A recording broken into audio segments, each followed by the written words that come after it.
অভয়া ন্যায় বিচারের দাবিতে কোচবিহারের ক্ষুদিরাম মূর্তির সামনে থেকে একটি প্রতিবাদী মিছিল বের করে। তাদের অভিযোগ যে প্রায় কয়েক মাস কেটে গেল, এখনো কেউ সাজা পেল না, কিন্তু যাদের সিবিআই অ্যারেস্ট করলো তাদেরকে কোনো প্রমাণ ও সাক্ষ্য না থাকায় ছেড়ে দেওয়া হলো। এতে সাধারণ মানুষের সিবিআই এর উপর আস্থা হারাচ্ছে। তাই সিটিজেন ফর জাস্টিসের পক্ষ থেকে দোষীদের উপযুক্ত শাস্তির দাবিতে, অভয় দ্রুত ন্যায় বিচারের দাবিতে তাদের আজকের এই কর্মসূচি। তারপর 4 মাস পার হয়ে গেছে এবং আমরা সবাই রাজ্যবাসী, রাষ্ট্রবাসী এখন দেখতে পাচ্ছি যে আউটপুট কিছু নেই। যারা ধরা পড়েছিল তারাও জামিন পেয়ে গেল এবং সবচেয়ে দুঃখজনক এবং আশ্চর্য ঘটনা সেটা হচ্ছে যে এত বড় একটা সংস্থা সিবিআই সেও রিপোর্ট পেশ করতে পারলো না। সাধারণ মানুষ আস্থা রাখবে কিসের ওপর? কাঁদের ওপর? রাষ্ট্রের ওপর ভরসা রাখা যাচ্ছে না, সরকারের ওপর ভরসা রাখা যাচ্ছে না। তাহলে রাস্তাটা না হয় রাস্তায় খুঁজে নিই, সেজন্য সেই যে রাস্তা ধরা হয়েছিল এখনও রাস্তাতেই আছি এবং আশা হয়তো এখনও হয়নি, আশা করছি যে রাস্তার সন্ধান হয়তো পাওয়া যাবে। সেই জন্য 4 মাস অতিক্রান্ত হয়ে গেছে।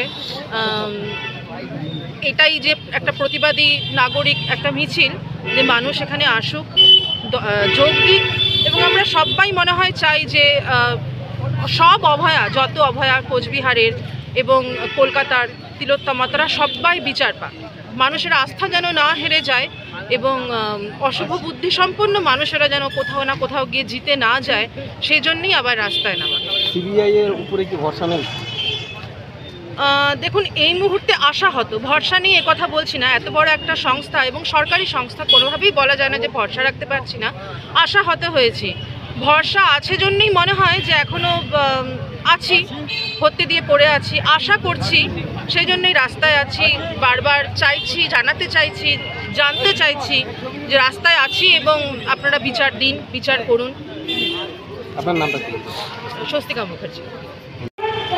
সিবিআই সন্দীপ ঘোষের এগেইনস্টে চার্জশিট দিতে ব্যর্থ হয়েছে, সেই জন্য আমরা আজকে মিছিল করে জানান দিতে চাই যে আমরা কিন্তু থেমে থাকবো না।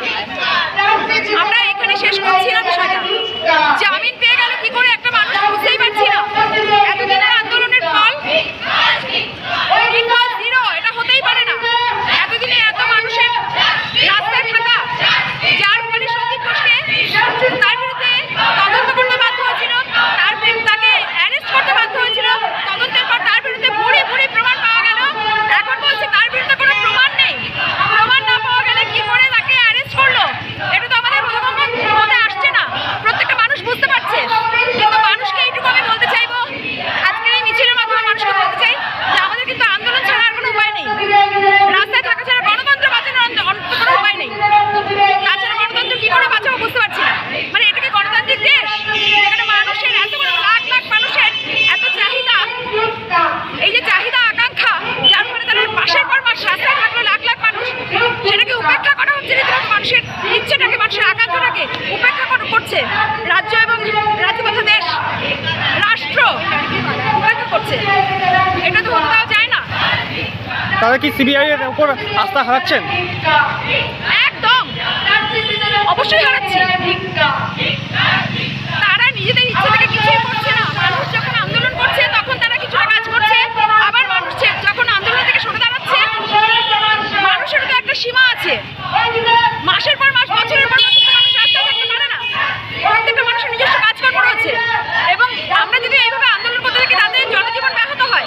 সেই সব ভেবে আমরা তাদের উপর আস্থা রেখেছিলাম যে না, গ্রেপ্তার করা হয়েছে, এখন নিশ্চয়ই তাদের বিচার হবে, আমরা আস্থা রেখেছিলাম। কিন্তু সেই জায়গাটা পুরো ওরা দেখিয়ে দিল যে না, আস্থা যে রেখেছিলাম সেটা পুরো ভুল ছিল। তাদের উপর কোনোভাবে কোনো আস্থা রাখা যাবে না। আপনার নাম? আমার নাম বর্ণিশিকা দেব।